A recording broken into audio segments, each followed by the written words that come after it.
Now, in the face of the Caucasian, the real New World Order was taking place, called the Nation of Islam.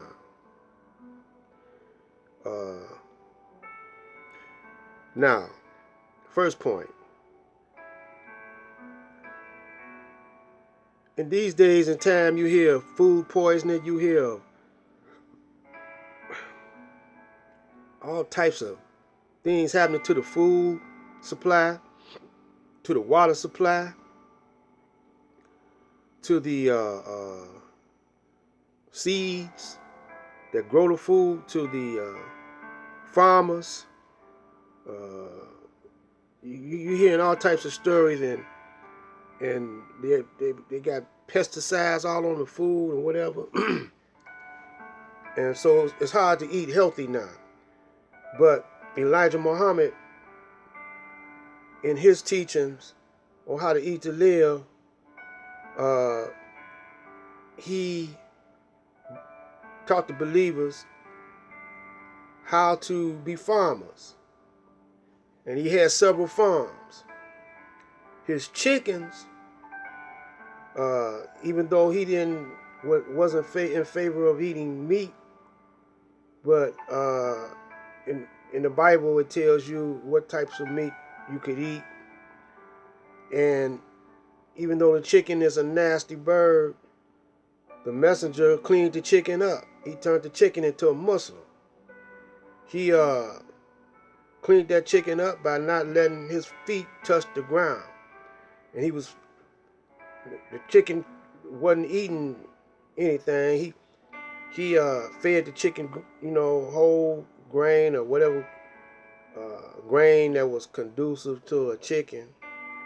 And he wouldn't let that chicken roam around the yard or eating, filth or whatever. He did not eat pork because he knew he was telling you how pork was.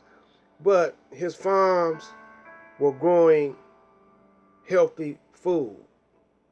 The meat was healthy and everything. And he got the fish from pure waters of Peru. And the fish was even healthy. Fish was cleaned up. The cows was cleaned up. The sheep, the lamb, or whatever they were growing, type of meat that was permitted by Allah to eat, they processed that and made that food healthy for human consumption. Therefore, his believers were healthy. He also had his believers drinking mineral water, the best of waters.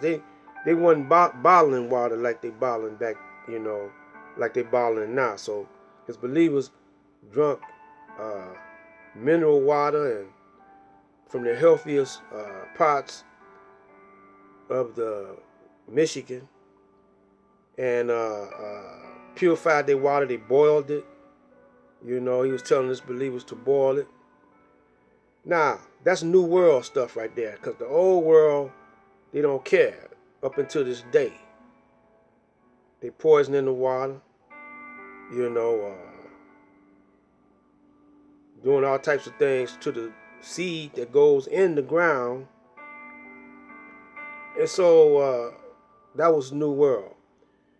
Now, the messenger also, in his new thought, was telling you the knowledge of God, who God is, who the devil is, and what type of world is coming up. And that's why I recommend y'all to read all the Messenger's books. Read them a couple of times over and over again. And then think about what's happening today. So this is Black Light. This is the countdown. Now, you young ones that's listening to this, be ye transformed by the renewing of your minds. If you was thinking that this world is the best world it is, This will transform your mind, let you know that it's something else besides this world. It's an alternative world. And Master Farad is the one that brought it into existence. You old ones, around my age, I'm 71. It ain't too late for you to transform your mind so you could enter the hereafter. But if you thinking that same old way, I don't care if you're in the Nation of Islam or not. I don't care if you're Orthodox Muslim or not, Shiite, Sunni, or whatever. You not going to go into the hereafter. And it's more easy for the old ones for Allah to wipe out the old ones so they won't contaminate the young ones' minds. So you better change your thinking around, old dude and old woman, and transform your mind. You're going to come, purify your mind. Fast. Purify yourself. Black light out.